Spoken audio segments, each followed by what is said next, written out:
Welcome to RAIN, the Real Estate Investor Growth Network with your hostess, Jen Josey. Join like-minded real estate investors and accelerate your business towards greatness. You will hear step-by-step strategies for success, interviews with real estate rock stars, and we will dig deep into past projects where we bear it all, including the good, the bad, and some just plain ugly. So get excited. Here's the bestower of badassery herself, the real Jen Josey. Listener discretion is advised. Hi, and welcome back. I'm Jen Josey, creator of RAIN, the Real Estate Investor Growth Network. Whoop, whoop. On today's episode, we have a guest that will be sharing their badassery. But before we begin, here's today's badassery bestowment, my little badass gift to you. Today's topic is how to guest-proof your short-term rental. Rain Nation, let's talk about something that will save your sanity, protect your property, and keep those 5-star reviews rolling in. Guest-proofing your short-term rental. Because the goal isn't to create a house that looks cute in photos. The goal is to create a place that can handle real people. Kids, coolers, sand, wine, makeup, wet towels, late night snack attacks, life. Guest proofing is what separates an STR that runs like a business from an STR that turns into a part-time job you didn't apply for. So let's make it simple and actionable. Here are 5 ways to guest proof your short-term rental like a pro. Number 1, pick materials that can take a beating. If it stains, scratches easily, if it breaks by someone just looking at it wrong, it doesn't belong in your short-term rental.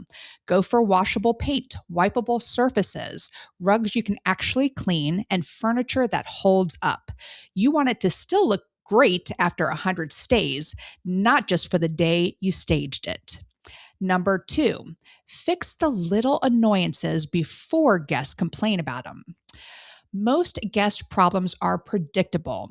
Not enough hooks, nowhere to hang towels, no place to put a suitcase, one tiny trash can for 8 guests, confusing light switches, slippery rugs. Walk your property like you've never been there before and ask, what would annoy me in the first 5 minutes, then fix it. Number 3, lock up anything that's not for guests. If you don't want guests in it, it needs to be locked. Your owner's closet, supply storage, garage, cabinets with extra inventory, lock it up and label it clearly. And yes, smart locks are your best friend. Unique codes, easy check-in, no lost key drama, and way more control. Number 4, stock the basics so your guests don't get creative with your stuff.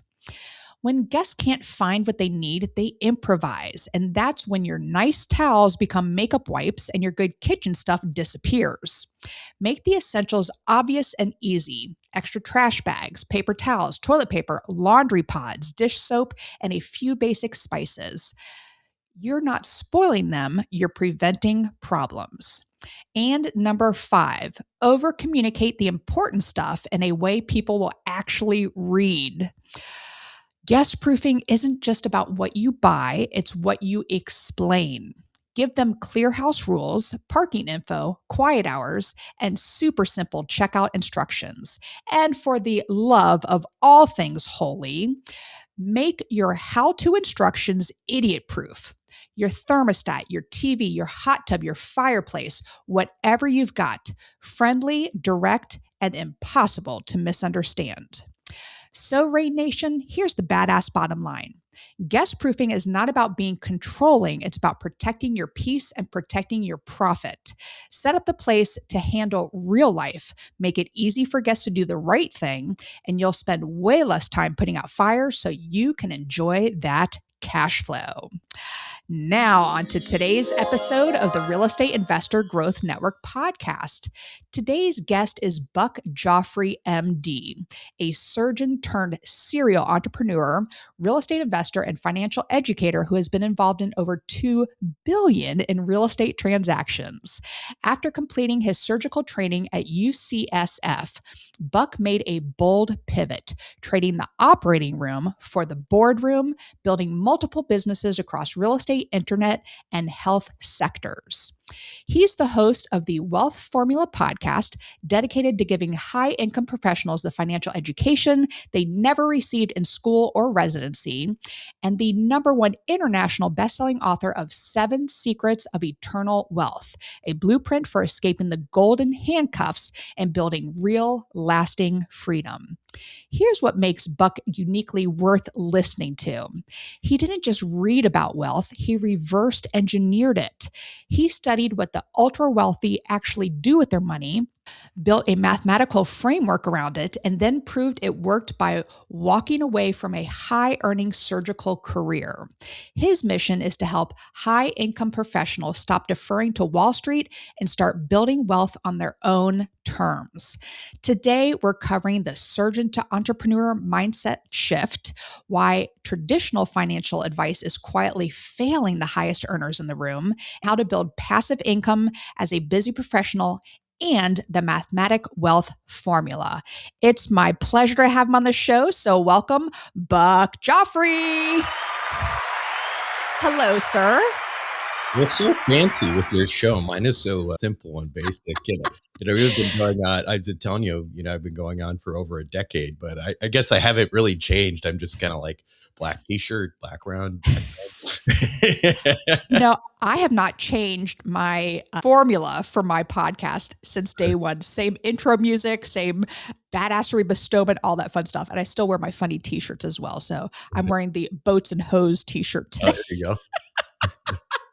Anyway, Buck, can I call you Dr. Buck? You could call me whatever you want. Awesome. Just don't call me late for dinner. I've heard that one before. Right. So tell me about your story from surgeon to serial entrepreneur. You completed, by the way, what is UCSF? Forgive me, I don't know what that is. University of California, San Francisco. San Francisco, got it. So you completed surgical training at one of the most prestigious programs and then walked away. Take us back to that moment. What happened? Yeah, I here's the thing is for me, I think I was kind of born wired as an entrepreneur, but I didn't really know that. And the reason I didn't know that is because I did well in school. Because when you do well in school, you get this constant positive feedback, and you kind of keep down that track. And it's sort of like you get stuck with this success cycle where you keep doing well. People keep telling you how great you are, and then you keep doing well. So it's hard to. It's hard. It's funny because, Robert Kiyosaki has this book about, A students work for or C students, and B students work for the government or something like that. And I told Robert when I met with him once that I said, you know why that is though? It's because, the C students, they had nothing to lose. Right. The A students had everything to lose. A students are already getting all of that like positive reinforcement. And if you weren't a great student, you weren't getting it. You're looking for it for somewhere else. Anyway, long story to your question. But bottom line is, it wasn't until finishing residency and doing all the, usual academic things and that kind of thing that I actually read one of Robert's books. And I was like, gosh, this is an entirely different world. And it wasn't just about real estate for me. It was about thinking about entrepreneurship and being somebody not in just working for somebody else. And that's what really got me inspired. It was the aha moment. And then, from there, everything I did was geared towards not just being an employee. I mean, I haven't had a job since I was a resident now, and I started my own practice essentially early on. That I kind of turned into more of a business with other physicians, that kind of thing. Did that a couple of times. I did another business in the medical area. And then, so then I got interested in any number of things and became kind of one of those entrepreneurs that was kind of out of control for a little while. So that's my story. Out of control. What was your focus for surgery, by the way? I was a cosmetic surgeon. Oh, I may have had a little bit of cosmetic surgery, Uh, but yeah, anyway, yeah. I, I'm not going to announce Well, it on my podcast. the funny thing is that actually started out residency as a neurosurgeon. So I went from brains to, butts, boobs, and, the whole nine brains, butts, brains, butts, and So boobs. I love it. so it's a big shift, but, yeah, that's Very good. So I want to hear because I coach students across the country, and many of them are high income earners, and they're hearing the buzz about I did a badassery bestowment talking about short term rentals, and they're hearing about ah, the for sure. Airbnb loophole. We're not going to get into that, but Yeah. I do work with a lot of high income earners. So, what kind of financial advice do you have for them? Yeah. So, well, first of all, I think like listening to you and what you're talking about it is an example of that because here's the thing: is I always tell people who are just starting to make money is that just don't put the whole thing in somebody else's hands, right? Your financial your financial life, your personal financial situation should be viewed as a business, right? And it shouldn't be viewed as something that you're just handing over to somebody. I think it's irresponsible, frankly, for people to not take things into their own hands. It's lazy because you have to. I think once you understand, you make some effort to try to understand, uh, you know, how to set yourself up, how to look for things outside of stocks, bonds, and mutual funds and that kind of thing. It is going to maximize your outcome, in terms of your success and in your personal financial situation. So I think that's probably the biggest thing. It's a mind shift. Stop thinking about it as somebody else's deal. It's your deal. And okay, I'm not saying don't use professionals advice. Of course you're going to, but you need to be the quarterback and you need to understand why. You need to ask questions and make real decisions based on information that you actually earned.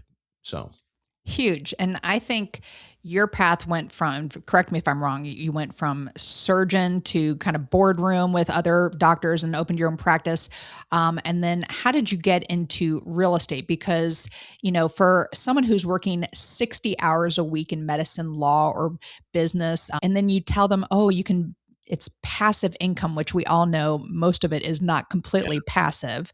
So like how do they fit that into such busy schedules? Well, I mean, listen, for me, the advantage I had in some ways is that my dad's an immigrant, and when he's an engineer, and he was very highly trained and came to this country in the late '60s, and I think he had an entrepreneurial bug that ultimately, I feel like it is a gene a little bit sometimes for some people, and Yes, he I kind of agree. like gave all of that up and started buying single family homes and things like that. Um, he grew up really poor, and like when he came to this country, he didn't have a predetermined sense of how do you make money or how do you grow money. And when I used to ask him back in the day, I was like, well, what do you invest in? How do when I was a kid? And this is way before Robert Kiyosaki wrote the book. The only thing he'd say is cash flow, cash flow. That's all he would Huge. say, cash flow. And so I grew up thinking that investing in the markets was irresponsible, which is very different from most people. I'm not saying that is, by the way. I'm not saying that is, but that was the paradigm that I grew up with. Because the only time my dad entered the markets is back in the '90s, and he got his butt kicked and lost a ton of money.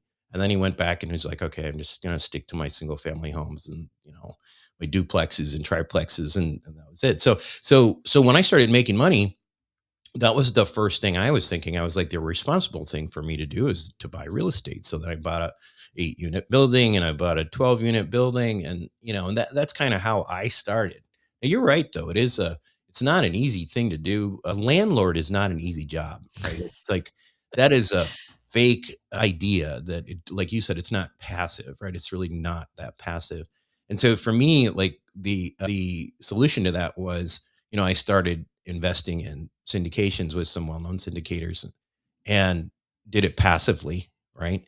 And then ultimately got to the point where, I had my own stuff and I felt like I can go big here too. So why don't I, instead of buying 12 units at a time, buy like 200 units at a time or 300 units at a time with my investor data, database and that kind of thing. So that's basically the shift. And the irony of that situation is that the difference between running like an 8 unit apartment building versus a 200 unit apartment building is that one is your landlord and the other is your business owner, right? Yes. And if you've got something really big, then you actually have managers and staff and all that kind of stuff. So anyway, that's kind of that's the way I kind of evolved. Well, before we kind of change from this topic, you say that people that are earning like 500,000 a year, sometimes almost, let me start this over. You say that while people are earning $500,000 a year, sometimes they almost have nothing to show for it. What does that mean? Well, I mean, listen, I think especially for doctors and stuff, the problem that we have is that, we we spend so much time in school and being poor. I was when I finished residency, I was in San Francisco and I was, I think, 32 or 33 years old. Now, granted, I had 7 years of postgraduate training after medical school, and I was making $50,000 in my chief resident year, living in San Francisco, right? Now imagine, were you actually living? well, barely, barely. I lived in a house with like 5 other guys. It was like, it was fun because it was like in a fraternity almost, but I mean, it's not like what you think of as a successful 30-year-old guy, right? So I think the point is though that I think that right after that, okay, I started making some money, and if you make 400 or 400, 500 grand at that point, I mean, think about where you're starting. You've got a bunch of debt, and then if you live like, a bunch of that's going to taxes because you're a W-2 income earner. And in the meantime, you're trying to catch up with everybody else, all your friends who are moving into nice neighborhoods, sending their kids to private school and all that. Where in the world, I mean, that money goes away very, very quickly, right? So yeah, that's the challenge. Well, I appreciate you explaining that, because a lot of people just think, oh, they're a doctor, they have so much money. But you're right. You bring on so much debt in the whole process. And one of my dear friends is an OBGYN. And yes, I get it. I've heard it. So Sure. I want to kind of shift topics here. And I want to talk about the mathematical wealth formula. So you built an entire mathematical framework around wealth building. So walk us through what this is and why do you feel like this approach is necessary? Yeah, I mean, it's a kind of a basic framework that I just, think about. It's actually, is a physics equation for momentum, right? And mass times velocity, that kind of thing. So, I, so I just fell asleep. You said, so the idea is that, like, when you look at really, and again, there's nothing genius about this. It's just trying to put it in the framework, which is like, if you want to build wealth, there's 3 variables really that you have to think about. One is what I'm saying is mass, which means you have to invest something. Now that sounds like so simple, but think about how many times even young doctors or whatever, like I was, when just getting out, where you're just catching up and you're trying to, like, pay for things that you think you're supposed to have. You have got to prioritize putting some money in. So if you don't put any money in, you got no returns, right? I don't care what your return potential is. If you have no money in there, you're not going to get it. So the more you invest early on, then the better you're going to do. So that's mass. And velocity to me is just the return profile, right? So that's like, what is your annualized return, for example? And so if you look at it from the perspective of, your typical real estate pro forma, a lot of times with value add, you might have a 20% IRR after 5 years or something like that. So that is your velocity, how quickly you're getting your money back to redeploy into something else. And then the last thing, it's a double-edged sword, is leverage. Like, leverage. And leverage is, let me tell you, leverage is, so Charlie Munger, Warren Buffett's partner, said that there are three things that make a rich man. And he said rich man, so I'm not avoiding the women. Rich man go poor. And he said it was liquor, ladies, and leverage, right? And so leverage is tricky, right? Because it's basically, it's going to either massively multiply your returns, or it's going to massively make you lose money.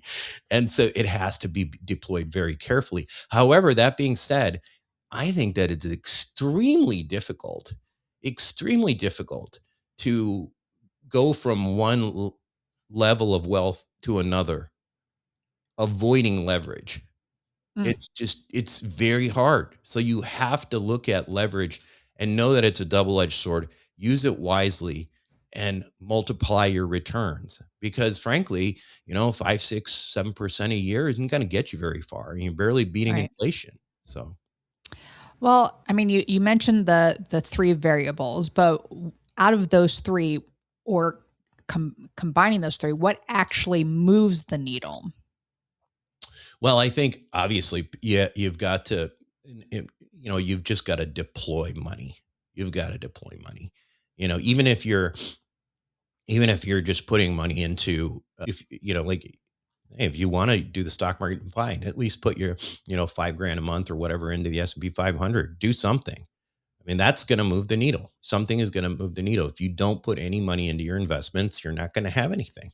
It's that simple. And it's pretty dramatic what has happened to people who have invested over the last 10 years. I mean, you're looking at an incredible disparity uh, in in wealth right now. It's like this K-shaped economy where, it's all the numbers say the economy's doing really well. Well, it's because the people who have money, who have investments, are doing really well because all of the asset classes have done really well. I mean, not, of course, real estate got its butt kicked recently, but I mean, we had like a 15-year bull run on Right. real estate. So to me, that's probably the biggest thing.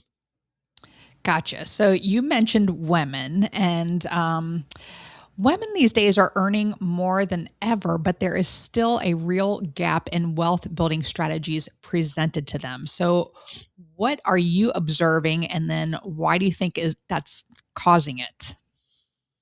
Yeah, I won't claim to be an expert in that area. I think even with my listeners, it's probably 80% men.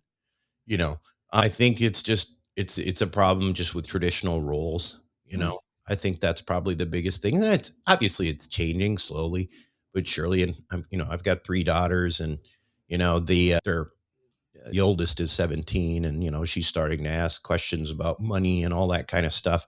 And I think traditionally that has not been conversations that were really happening with daughters. mm. So I think that I'm optimistic that'll continue to change though. I'm part of a women's speaking group to learn public speaking. And I mean, it's huge difference. And there's a guy who's not great at it, who has not a problem demanding $20,000 for an hour of speaking on stage, where a woman is afraid to ask for 2,500 bucks. So I Yeah. agree. I see a lot of that. And there's a huge need for women speakers. You go to events and there's a lot of men up there, and then they, are begging for women speakers. So I, Yeah. I do feel, and I do see the changes on the horizon and Yeah. definitely getting there. Yeah. So thank you for your perspective on that. Yeah. Sure. So, going back to passive income for busy professionals, what do you think is the most accessible passive income strategy, where they're not? I mean, I'm assuming this is going to be syndication, where they don't need a lot of time to manage it. Would that be syndication for you? I mean, I think so. And and Okay. and and I don't think it necessarily has to be, just real estate either. I mean, like, in our group, we have had a lot of success with, like, aviation, Hmm. basically triple net renting, you know, jets and engines to like Delta Airlines and all that kind of stuff. And it doesn't have to be real estate, right? But I do think that, those kinds of situations are, you know, probably the best way to get access. Um, I do think that, you really have to look at some of the tax laws to try to Mm, figure out how to optimize your wealth. And I think you mentioned, and this is one of the things I tell every doctor who I talk to is just starting out. is I do tell them, you got to look in the short-term rental thing, Yeah. right? This short-term rental thing is huge because you're basically getting the real estate professional benefit, right? Mhm. Without being the real estate professional. So I think if you can start building up sources of passive income, which is hard to do, but if you can start building that up, then you can plug into, these depreciation mechanisms and stuff like that. Right. And I bring that up because we're talking about syndication. A lot of times you get, these K1s with lots of depreciation, but if you're an active income earner only, you can't use that. So you have to spend some time building up that passive income somehow. So how does one determine who to invest their money with? So, and back it up just a little bit, just dumb down explain what syndication actually means, and then how it can help the high income earner. Yeah. So syndication. Okay. So let's start with this. Unfortunately, the government has created a two system class, which is like you're either a so-called accredited investor Hmm. or you're a non-accredited investor. And it doesn't mean you're like, you went to school for something, or you registered, or you won some kind of competition. But what it means is that you either make $200,000 per year as a single person, 300,000 dollars as a filing jointly, or you have $1 million of assets outside of your personal residence. Now, once you get into that category of an accredited investor, the whole world opens up to you. And the reason it does is because it's the world of private investments. Hmm. We're talking about this in the context of real estate, but let me give you an extraordinarily unfair example of how this works that's not in real estate. So, a friend of mine who was actually a real estate guy and came into a big windfall, 20 million, 25 million bucks. And Ooh. he was looking for places to deploy. And, he's part of the JP Morgan private bank, which a lot of people don't even know that there's a JP Morgan private bank, but there is. And it's for, ultra high net worth people. And he got offered, 18 months ago or 2 years ago now, an opportunity to invest in SpaceX's Wow. IPO, right? So he put in like $2 million into that, right? And the minimum was like $250,000, I think. He put in like $2 million. So he's going to walk away at day one, starting with about $8 million from that, Whew. right? And so why is it that just the super rich guys get opportunities? Like, it's not fair, but that's the reality. So that's a difference between an accredited investor and non-accredited investor. Like, you think about pre-IPOs, you think about, being able to invest in private equity, being able to invest in all these things that make people extraordinary amounts of money. So I digress. The point is that that's where you can get into, if you are an accredited investor, you can get involved with syndication. Syndication is simple. It's basically pooling money from investors to buy, larger assets. So you have a general partner, you have limited partners, and the limited partner entity is where all the money goes in. And it could be, it could be 50 grand at a time. It could be 100 grand at a time. It depends on the opportunity. And you essentially become an owner with limited liability, and you're essentially, collecting dividends the way you would as if you own that property yourself, because you do own a fraction of it. It's fractional ownership.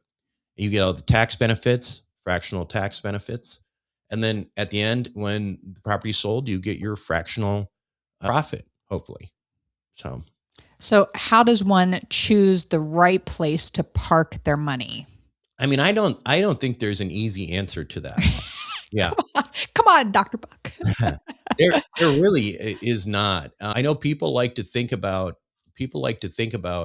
well, who's never had a bad day.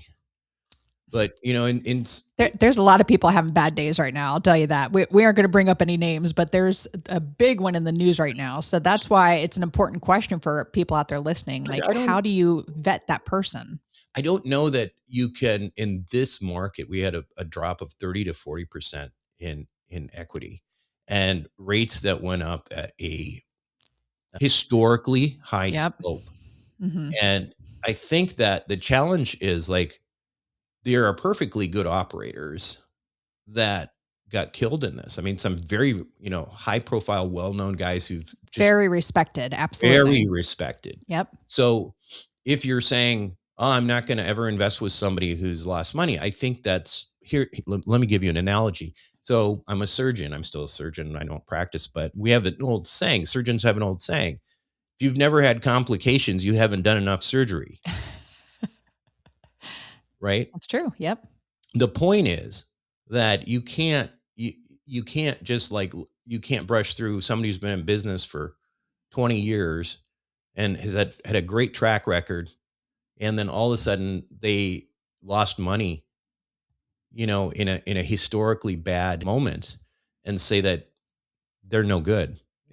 I just don't think that that is reasonable, because on the other side of it, you look and you say, well, if people started in their real estate journey in 2023 or 24 right after rates went up, they're going to Yep. be looking like heroes. They're gonna be looking like absolute heroes, right? I mean, Yep. in 3 or 4 years, they're gonna come out and, they're gonna be these big, there'll be a frothy market, and they're gonna sell at the top of the market, and they're gonna look like geniuses. But the genius, are they really geniuses, or is it because they bought in 23, 24? Right. So I'm not. I think that is the biggest challenge in this space, and I think you have to look at. I think what you do have to look at is how long somebody's been doing what they do. I mean, I think you have to do a little gut check, listen to them, look at you have to look at the webinars. You have to do a little due diligence yourself. I mean, I think there's all that, but it's not easy. It's definitely not easy. And it's also not just the person either. It's also the deal itself. I mean, really go through and vet the actual, property. I think that's what Oh, I would. absolutely. Yeah. I think that's it. I mean, you have to have the jockey, right? But then you also every one of the opportunities that we put out there, for example, like, there's a webinar, there's an entire story, right? Like, why is this a good opportunity? What's the location? What's going on with jobs? What's going on with employment? What's going on with new construction in the area? You have to have all of those variables answered. You have to think about all of that stuff. It's a narrative. Every one of these assets is a business, and you have to look at them and try to figure out whether there's upside to this business. What's the business plan? Do you buy into that business plan? Yep. Huge. Well, thank you for explaining it Yeah. that dumbing it down for me. I appreciate that. So before we move to the second part of the podcast here, what's next for you and the wealthformula.com? You also have a book. Give us a shout out for your book as well. Yeah, I mean, I wrote Seven Secrets of Eternal Wealth. It was a long time ago. It's very basic, but I think it's just a paradigm shifting kind of thing. Again, looking at, you know, the idea of, cash flow as opposed to only just waiting for capital gains, that kind of thing. Mm. I think when I wrote it, I was a lot more, I mean, at first of all, I was a lot younger. I was probably It was before AI. yeah, yeah. It's before AI. And so I think about that a little bit, because I do have a little bit of regret not having more exposure to the market, for sure, right? And Right. so as an older guy now, like I'm not as dogmatic about, oh, you got to be in real estate, you got to be in real. I mean, I wish I had more exposure to the S&P 500 in the last decade. I mean, I'm not saying that that's what I would do 100%, but I wish I did some, you know. Yep. So, and then wealthformula.com. Yeah. So yeah, Wealth Formula podcast, you can find anywhere. Wealth Formula Oh, and wealthformula.com is the website. And yeah, I mean, I think in terms of what's next, I'm kind of doing the same thing I've been doing for the, last dozen years, which is basically, my podcast isn't, we're not out there, plugging deals and stuff like that. The whole concept with my podcast is I truly believe that you need to understand not only personal finance and personal finance strategies, but you also need to understand macroeconomics mm, and understand what's happening in the world, right? I think there's enormous value in that. I saw this video with Stan Druckenmiller, who is uh, legendary partner of George Soros and all that. And I think one of the things he said in there, I think is, incredibly true, is that, most investors look at today and they're investing. What am I investing in today based on what's going on in the world today? But that's wrong. What you need to do is when you're investing for what's happening in the world 18 months from now or 24 months from now. And so unless you're following the economy and getting a sense of what's going on in the world, you're not going to have a clue. Huge. Well, thank you for sharing all that. And I can't believe you've had a podcast for 12 years now and you release weekly, which is crazy because it is tough to keep it going. So bravo to you and congratulations for such a successful podcast from a fellow podcaster. Yeah, So thank you. we are going to move to the second part of the podcast, which is what makes Dr. Buck a badass. And I Oh, use the acronym BADASS, and the first letter is B for book. What's a book that's made a huge difference in your life? Yeah. So, that book I read, that Kiyosaki book, was called The Cash Flow Quadrant. And Robert wrote that book he told me he wrote that book for high paid professionals. Rich Dad, Poor Dad was the basic one. Cash Flow Quadrant was for high paid professionals. Yeah, I'm part of my women's neighborhood book club. And it's all like kind of, fiction books and all this. And Yeah. so they needed a nonfiction book. And I'm like, I got one. So I'm making my entire neighborhood read Rich Dad, Poor Dad. Oh, there So you go. nice entry point. And it was so funny. I did not read that book for the longest time. I'm a former middle school teacher and I have an allergy towards kids. So I never had kids myself. And I thought it was a parenting book. I'm like, what is everyone Oh, that's talking about? funny. Rich Dad, Poor. So I didn't read it for the longest time, but huge difference Yeah. in my life as well. Yeah. But and cash flow quadrant. Have you ever played the board game? I His have. board game. I That have. is a. Yeah. I play that with other real estate investors, and they play that game how they run their business. It's wild. I Yeah. love it. That's funny. All right. The first A in badass is for advice. You've given us plenty of great advice, but I'm curious, what's the best piece of advice you've ever received? Well, I think, there's a Bill Gates, I think might have quoted it. I'm not a big Bill Gates fan, but he said people grossly underestimate or grossly overestimate what they can do in a year and Mm. grossly underestimate what can be done in 5. And I think Oof. that's really, really true. I mean, like if you're an entrepreneur too, like I even remember just starting up Wealth Formula podcast, a long time ago. And for the first 20 episodes, it was pretty much just me listening and maybe like maybe my brother or something like that, and that was about it. But, it just grew into something and you got to keep rolling if you believe in something. So. Absolutely. Well said. All right. The D in badass is for drive. What drives you to be successful? I think it's part of it, I think, is in my DNA. I think that Where did your father immigrate from? India. Very nice. Yeah. And I think it's a drive. Entrepreneurs are funny. Like if you're born an entrepreneur, and I've talked to some other guys about this, and one of my friends who's an incredible entrepreneur said that entrepreneurs don't do what they do for the money. They play the game because that's what they love, and money is how they keep score. I love that. That is very, very good. Yeah. All right. The second A in badass is aspiration. I'm a big goal setter. So what is a goal you are currently working on? Can be business, can be personal, doesn't matter.